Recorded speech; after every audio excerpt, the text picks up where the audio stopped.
Hi, everyone. I'm Dr. Funke Brown, founder of Restful Sleep MD. It's great to have you here today, and I have an incredible guest here for you. You're in for a treat. And so today I have Dr. Janeeka Benoit, the founder of MedFitDO. So really great to have you here today, Dr. Benoit. Thank you so much, Dr. Funke, for inviting me. Awesome, awesome. So let's start with just telling us a little bit about yourself.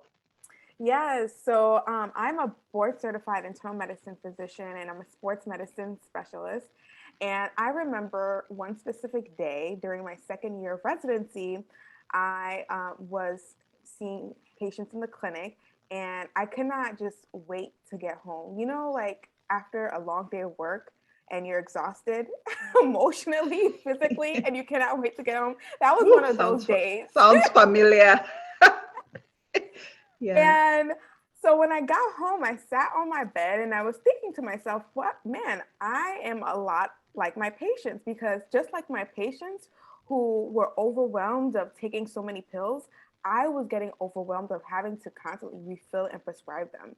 Just like them who sometimes they didn't know why they were taking some pills, I felt like I didn't know my why. Like, what was my purpose as a physician at this point? And just like them, who sometimes felt that they were not in control of their health, I felt like I was not in control of the trajectory of my career because I wanted to find some purpose and I wanted to provide more, but I just could not see how I was going to do this in this fashion. So that's what got me thinking. And I was like, well, what has helped to keep me sane during this time are my habits. And exercise is one of those habits that I've built. So that is what I'm so committed to teaching people about, not only exercise in itself, but how to create healthy habits around our lives that can give us purpose, that can help us want more out of life. So that's what I'm hoping to share with everyone. I love it. I love it. And I love what you do, which is, helping people to use exercise as a tool for treatment of their chronic diseases. And I Yeah. love how you're bringing it back to habits, right? We're creatures of habits. And Mhm. that's one of the things I'm so passionate about teaching busy women because our lives just keep going. It's almost like, you just keep going from day to day. And you realize if you do not incorporate certain things into your routine or into your habits in that sense, all of a sudden, those goals you set, you're not able to achieve them. And then you feel out of control because everything else is taking charge of your time or is taking over your time. So I love how you're doing this. And I love how this ties back to the experiences you had before. And so I just feel like even in our daily walk, in the things that in our obligations at our jobs or our businesses, as well as in our personal lives, habits kind of come up again and again. And so Yeah. how do you tend to encourage people or get people to incorporate exercise as a habit? What are some of the strategies? Because for me personally, sometimes I get on that, and I'm doing it, and after a while I kind of fall off. But how would you recommend approaching this to make sure that it's kind of part of our daily habits? Right. So the one thing that I realized, if I just advise someone to exercise and they're a person who's not prone to exercise, more likely than not, it doesn't happen, right? It has to be motivated from themselves, right? It has to come from them. Hmm. So the way that I do that is um, to have the person identify their why. What is their reason for wanting to create an exercise routine? And in addition to that, displaying all their limiting beliefs about it, right? Because there are so many thoughts that go through our mind on a regular basis. But if we do not stop and take the time to examine what is limiting us from adopting a healthy habit such as exercise, then we cannot move forward and perform that. So, for example, if your limiting belief is exercise is too hard, I would encourage you to think about hard things that you have done in the past, right? and change that limiting belief to a positive belief. Say, I can exercise because I have done hard things before, right? And think about those hard things that you have done before. So the first thing, it starts with your thought. And the second thing is creating an affirmation around it. And this is what I mentioned previously. Because what happens is, after we've looked at our limiting beliefs and we change that into a one of affirmation, we have to also make that affirmation a habit. So, a way that I do this is I actually recite affirmations every single morning, and I put them in a Google Drive on my phone, so that way I can just open my folder, it's listed affirmations, and I read them off. So one of my affirmation is I am fit, healthy, and strong, right? Because that helps boost my own self confidence. That, okay, this I like how the statement makes me feel, and therefore I'm going to want to perform that exercise and move forward with my exercises because I am fit, healthy, and strong. And by performing the exercise, that only affirms the affirmation that I recited.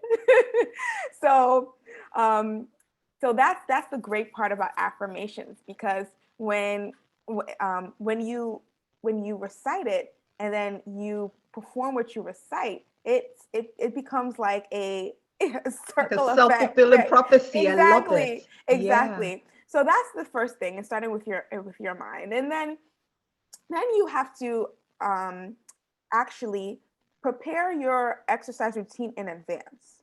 Mm. So I like my week starts on Sunday. So on Sunday, I'm penciling things into my schedule. So I do this on my phone, but if you like pen and paper, you could get a planner. I put everything in my phone. So at the beginning of the week, I'm like, okay, these are my exercise routine, and then I block out the time, and I respect that time because that is a commitment to myself. That's a commitment to my body. That's a commitment to my health. So I would say those are like the first steps to make sure that you make exercise a habit. But it starts I with your love mind. it. I love it. I love it. All does. And it's so funny, even with sleep. It just so resonates with me because Yeah. even with sleep, it turns out it does start with your mind too, right? Hmm. In terms of Yes. what do I need to prioritize, really figuring out what your why is. Why Hmm. sleep? Why should I sleep? I think you look at the times when you've not slept well and you see how that affects your day, your mood, your function, your energy. And you're like, no, no, no, I want to feel stronger. I want to feel healthier. I want to make clearer decisions. I don't want to live in a fog. So then you work on that so you understand why that's important to you. So why is sleep important to you? Why is exercise important to you? And then you can bring it back to, okay, how can I then, realizing that I need to prioritize exercise, I need to prioritize sleep. How can sleep as an appointment that you have? And so, like you said, schedule it, make sure that you get this done, prepare for it. If you plan your day where you're like, okay, I need to get, 7 to 9 hours of sleep, and then you walk your way back. So that's really, really awesome and very helpful. So my next question is, now we understand that we can incorporate exercise into our routine. We can exercise, we can do hard things, and we've done hard things in the past, and we can plan it ahead and be intentional. But what do you think are some strategies we can incorporate to have a sustainable exercise routine? Because Yes. usually what happens is I'm like on fire, I start, and then time passes, and then the motivation starts to drop. So how would it be? How can we do it in a way that's practical with our schedules and things, and still make sure it's sustainable? Yeah, so you're gonna like this, but I would say to prioritize your sleep, right? Because Mhm. amidst all the things that we have to do on a regular basis, busy moms, going to Mm. work, taking care of the kids, bringing Johnny to soccer practice, it Yeah. can be very tiring, right? Mm. So just like I prioritize my exercise, I do prioritize my sleep. So one way that I do this, I set an alarm of what time I should be preparing to go to bed, right? Because, sometimes you just don't go to bed just like that, right? maybe there's some last minute things that you have to do before you have to get to bed. So I set an alarm 30 minutes before the time I go to bed, like, hey, you should start putting things away, prepare your clothes out for tomorrow, or iron your clothes, do whatever you have to do so that I can get to my bed at an appropriate time. Okay. And I make sure that I have the optimal duration of sleep that is optimal for me. So it's important to know how many hours of sleep that you need. For me personally, it's 6. If I get 5, it's too it's too little. If I get more than 6, it's too much.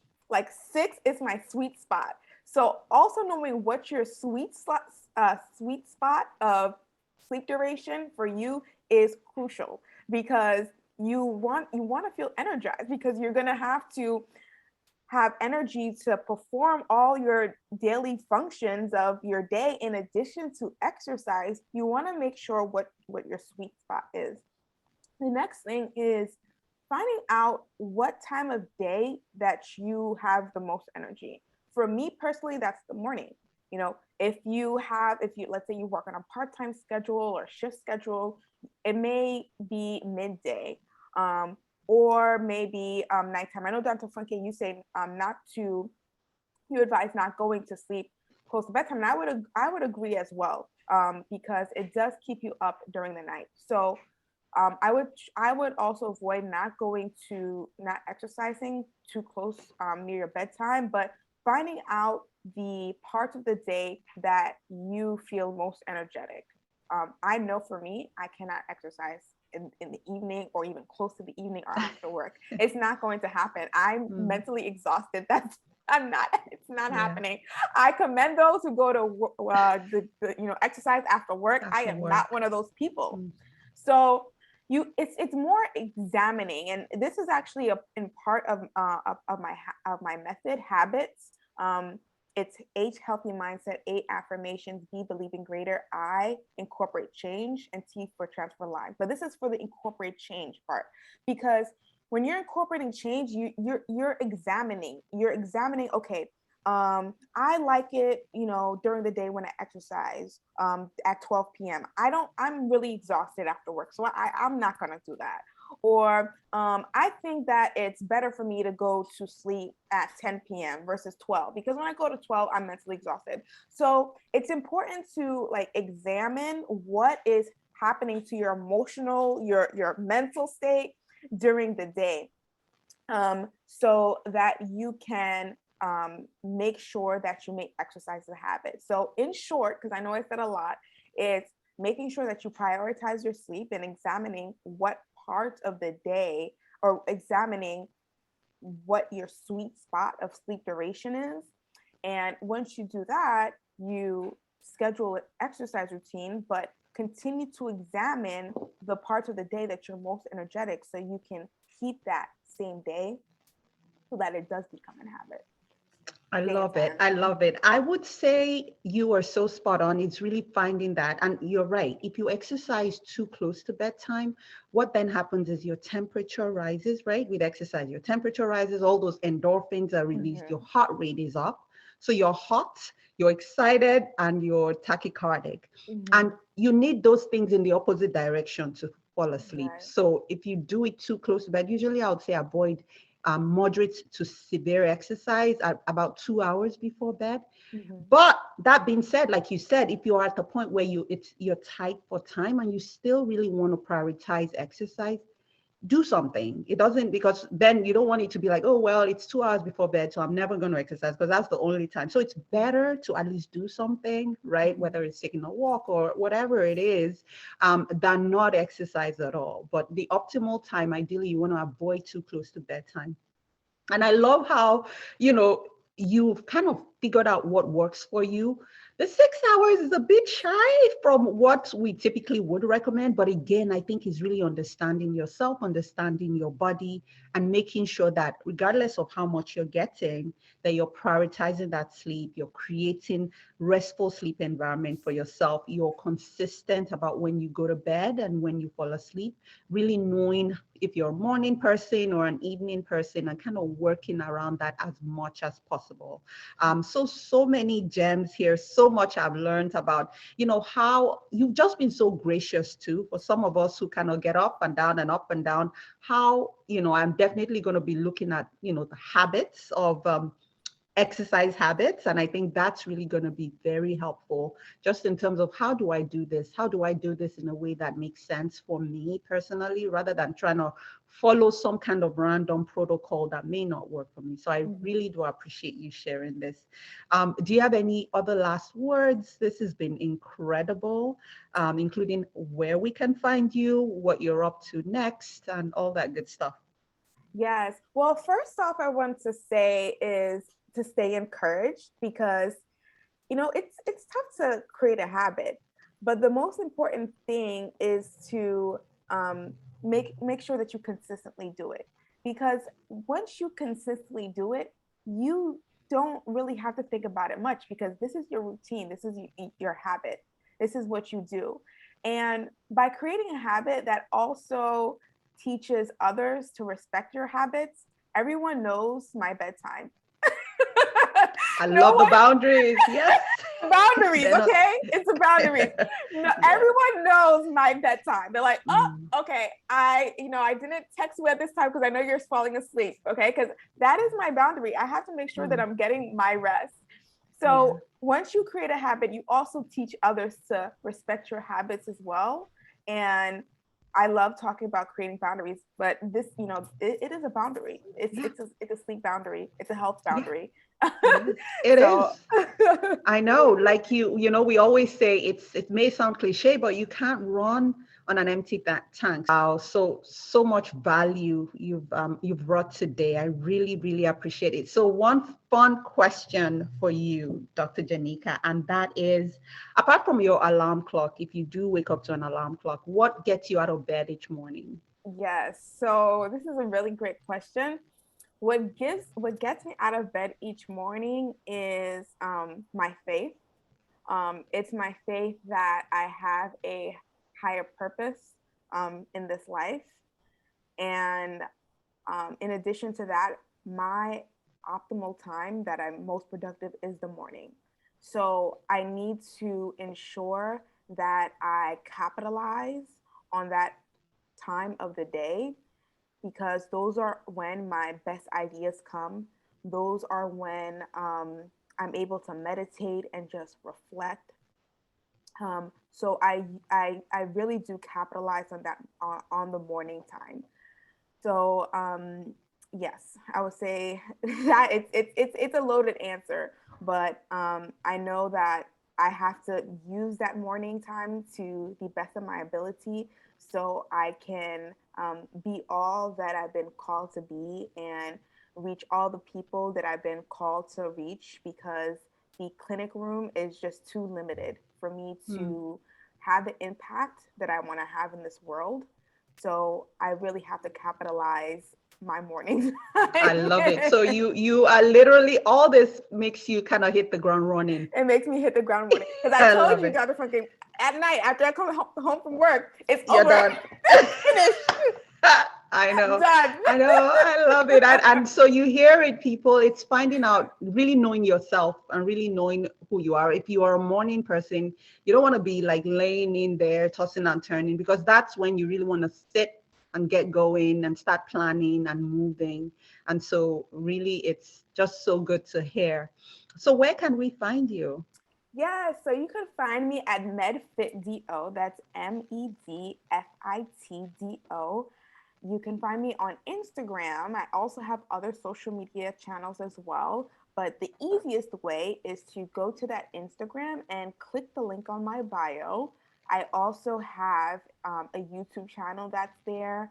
I also have a freebie, which is 5 tips to increase your motivation to exercise with type 2 diabetes and high blood pressure.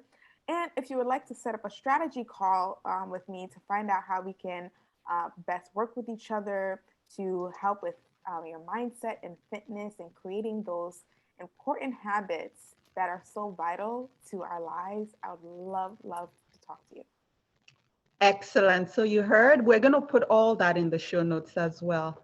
It was so good having you today, Dr. Janeeka. Thank you so much for sharing your wisdom and being so gracious. And to everyone out there, please do share this episode, share, like and subscribe to the to my YouTube channel. And again, you could find me on restfulsleepmd.com, where you'll get a lot of goodies on how to prioritize sleep as well.